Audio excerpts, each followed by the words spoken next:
Hello traders, welcome to our channel trade smart Telugu. ఈరోజు video price action part 3. ఈ వీడియోలో doji down ట్రెండ్లో కానీ సపోర్ట్ దగ్గర కానీ ఫామ్ అయినప్పుడు ఎలా బిహేవ్ చేస్తుంది, దాని ఎంట్రీ, ఎగ్జిట్, స్టాప్ లాస్ ఎక్కడ ప్లాన్ చేసుకోవాలి అనేది డిస్కస్ చేసుకుందాం. అలానే లాస్ట్ వీడియోలో డోజీకి సంబంధించి క్యారెక్టరిస్టిక్స్, అలానే అప్ ట్రెండ్లో వచ్చేటప్పుడు అది ఎలా బిహేవ్ చేస్తుంది, దానికి సంబంధించి కేస్ 1 కేస్ 2, డోజీ అనేది రెసిస్టెన్స్ దగ్గర వచ్చేటప్పుడు ఎలా బిహేవ్ చేస్తుంది, లేదా అప్ ట్రెండ్లో ఫామ్ అయినప్పుడు ఎలా బిహేవ్ చేస్తుంది అనేది క్లియర్గా డిస్కస్ చేసుకున్నాం. ఎవరైనా ఆ వీడియోని కానీ మిస్ అయ్యి ఉంటే ఖచ్చితంగా వాచ్ చేయండి. అలానే మన ప్రైస్ యాక్షన్కి సంబంధించి పార్ట్ 1, పార్ట్ 2 వీడియోలు ఆల్రెడీ అప్లోడ్ చేసి ఉన్నాను. వాటిని మీరు వాచ్ చేసినట్టయితే ప్రైస్ యాక్షన్ మీద మరింత క్లారిటీ వస్తుంది. దానికి సంబంధించిన లింకులు ఈ వీడియో డిస్క్రిప్షన్లో ప్రొవైడ్ చేస్తున్నాను, అక్కడ నుంచి కూడా మీరు వాచ్ చేయొచ్చు. అలానే ఈ వీడియో స్టార్ట్ చేసే ముందు చాలామంది మన subscribers and viewers support to రెసిస్టెన్స్లు అనేవి ఎలా డ్రా చేయాలి అని అడుగుతున్నారు. ఖచ్చితంగా వాటి మీద ఒక బెస్ట్ వీడియో అప్లోడ్ చేస్తాను, సపోర్ట్ రెసిస్టెన్స్లు అనేవి ఎలా డ్రా చేయాలనేది. ఇక లేట్ చేయకుండా ఈరోజు వీడియో స్టార్ట్ చేద్దాం. ఈ వీడియోలో డోజీ అనేది డౌన్ ట్రెండ్లో ఫామ్ అయినప్పుడు ఇక్కడ కూడా 2 కేసెస్ ఉంటాయి. ఒకటి ఏంటంటే డోజీ అనేది సపోర్ట్ దగ్గర వచ్చేటప్పుడు, డోజీ అనేది సపోర్ట్ దగ్గర ఫామ్ అయ్యేటప్పుడు. ఇక సెకండ్ది డోజీ అనేది డౌన్ ట్రెండ్లో ఉన్నప్పుడు సపోర్ట్ దగ్గర ఫామ్ అయ్యేటప్పుడు అది ఎలా బిహేవ్ చేస్తుంది చూద్దాం. దానికి సంబంధించి ఇందులో మొదటి కేసు చూద్దాం. ఫస్ట్ కేసు మీరు చూసినట్టయితే వెన్ డోజీ కమ్స్ ఎట్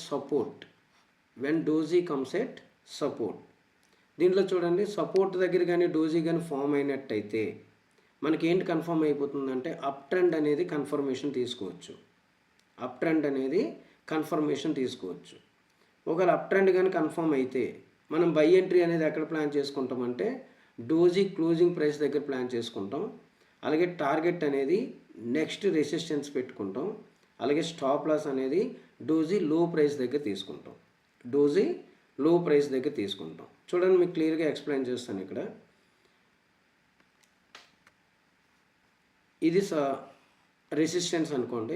ఇది రెసిస్టెన్స్ అనుకోండి, చార్ట్లో ఇది సపోర్ట్ అనుకుందాం. ఇప్పుడు మార్కెట్ అనేది డౌన్ ట్రెండ్లో ఉంది. మనకి ఏమైందంటే ఎగ్జాక్ట్ సపోర్ట్ దగ్గర మనకి ఏంటి ఫామ్ అయిందంటే డోజీ ఫామ్ అయింది అనుకుందాం సపోర్ట్ దగ్గర.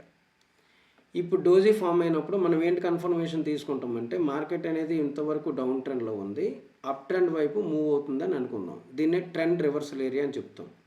సో ఇక్కడ మార్కెట్ అనేది ఏమవుతుందంటే అప్ ట్రెండ్ వైపు కన్ఫర్మేషన్ తీసుకుంటాం, అప్ ట్రెండ్ కన్ఫర్మ్ అయినట్టు. అప్పుడు బై ఎంట్రీ ఎక్కడ ప్లాన్ చేసుకుంటాం? డోజీ యొక్క క్లోజింగ్ ప్రైస్. చూడండి, బై ఎంట్రీ అనేది డోజీ యొక్క, ఇక్కడ మీకు చూపించాను, బై ఎంట్రీ అనేది డోజీ యొక్క closing price. So doji closing price అంటే ఇది అవుతుంది మనకి క్లోజింగ్ ప్రైస్. అలానే డోజీ లో ప్రైస్ అనేది మనకి ఏమవుతుందంటే స్టాప్ లాస్ అవుతుంది.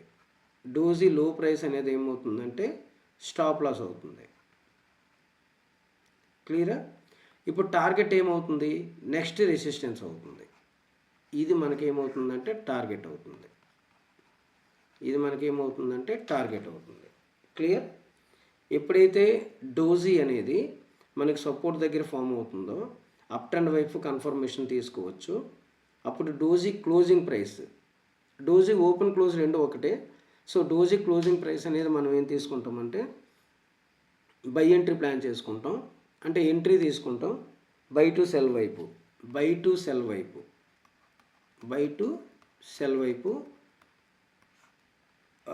ట్రేడ్ ప్లాన్ చేసుకుంటాం. డోజీ క్లోజింగ్ ప్రైస్ అనేది బై ఎంట్రీ అవుతుంది, లో ప్రైస్ అనేది స్టాప్ లాస్ అవుతుంది, రెసిస్టెన్స్ అనేది నెక్స్ట్ టార్గెట్ అవుతుంది. క్లియరా? ఓకే. ఇక నెక్స్ట్ కేస్ 2లోకి వెళ్దాం. కేస్ 2 మీరు చూసినట్టయితే when doji comes in down trend. ఎప్పుడైతే డోజీ అనేది డౌన్ ట్రెండ్లో వచ్చినప్పుడు, ఇంతకు ముందులాగే అప్ ట్రెండ్లో వచ్చేటప్పుడు ఎలా బిహేవ్ చేసింది యాజ్ ఇట్ ఈజ్గా లాస్ట్ వీడియోలో డిస్కస్ చేసుకున్నాం. ఇక్కడికి వచ్చేటప్పుడు డౌన్ ట్రెండ్లో ఫామ్ అయినప్పుడు ఎగ్జాక్ట్గా సపోర్ట్ దగ్గర కాదు, రెసిస్టెన్స్కి సపోర్ట్కి మధ్యలో ఫామ్ అయినప్పుడు, ఓకేనా? అప్పుడు మనకి ఏంటి అవసరం? Confirmation candle closing price. మనకి చూడండి ఇక్కడ when doji comes in down trend need confirmation. మనం డౌన్ ట్రెండ్లో కానీ డోజీ కానీ ఫామ్ అయితే మన కన్ఫర్మేషన్ అప్ ట్రెండ్ వైపు కన్ఫర్మ్ అవుతుందని తీసుకోకూడదు, మనం వెయిట్ చేయాలి. ఎంతవరకు వెయిట్ చేయాలి అనేది ఇక్కడ చూడండి. Confirmation candle closing price must be greater than doji high price. Doji high price అంటే డోజీ ఫామ్ అవుతుంది, డౌన్ ట్రెండ్లో డోజీ కానీ ఫామ్ అయితే ఆ కన్ఫర్మేషన్ క్యాండిల్ ఏదైతే తీసుకుంటున్నామో ఆ ప్రైస్ యొక్క క్లోజింగ్ ప్రైస్, ఆ క్యాండిల్ యొక్క క్లోజింగ్ ప్రైస్ అనేది డోజీ యొక్క హై ప్రైస్ని బ్రేక్ చేసి క్లోజ్ అవ్వాలి. డోజీ హై ప్రైస్ని బ్రేక్ చేసి క్లోజ్ అవ్వాలి. ఇక్కడ మీకు ఎక్స్ప్లెయిన్ చేస్తాను చూడండి క్లియర్గా. ఇది రెసిస్టెన్స్, ఇది రెసిస్టెన్స్, ఇదేంటంటే సపోర్ట్. ఇది ఇంతకుముందు కేస్ 1లో ఎగ్జాక్ట్గా డోజీ అనేది సపోర్ట్ దగ్గర ఫామ్ అయింది. కానీ ఇప్పుడు ఏం చెప్తున్నాం అంటే డౌన్ ట్రెండ్ ఎలా వస్తుంది, ఎగ్జాక్ట్గా సపోర్ట్ దగ్గర కాకుండా ఈ సెంటర్లో మనకి ఏంటి ఫామ్ అయిందంటే డోజీ ఫామ్ అయింది.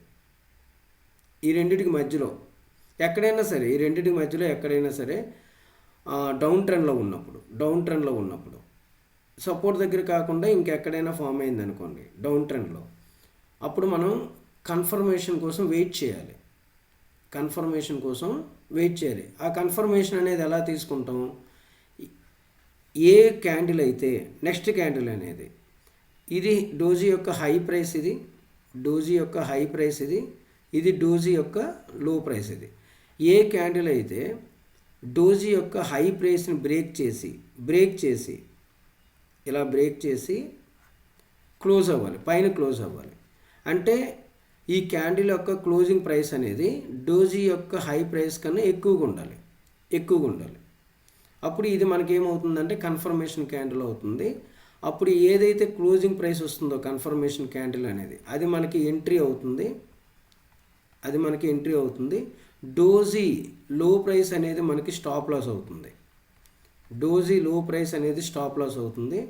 రెసిస్టెన్స్ అనేది మనకి ఏమవుతుందంటే టార్గెట్ అవుతుంది. సరే, ఒకవేళ ఈ క్యాండిల్ అనేది డోజీ హై ప్రైస్ని బ్రేక్ చేయకుండా క్లోజ్ అయిపోతే, అంటే హై ప్రైస్ కన్నా తక్కువ క్లోజ్ అయితే అప్పుడు మనం ఏం చేయాలి? నెక్స్ట్ క్యాండిల్ కోసం వెయిట్ చేయాలి, సెకండ్ క్యాండిల్ కోసం వెయిట్ చేయాలి.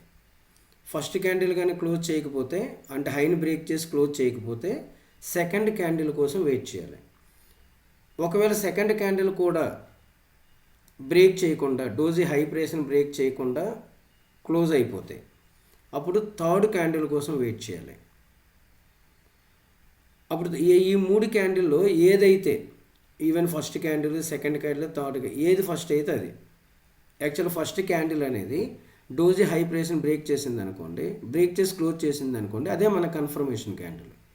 ఒకవేళ ఫస్ట్ది కాకుండా సెకండ్ క్లోజ్ చేసింది అనుకోండి, అదే హైని బ్రేక్ చేసి క్లోజ్ చేసింది అనుకోండి, సెకండ్ క్యాండిలే మనకి కన్ఫర్మేషన్ క్యాండిల్.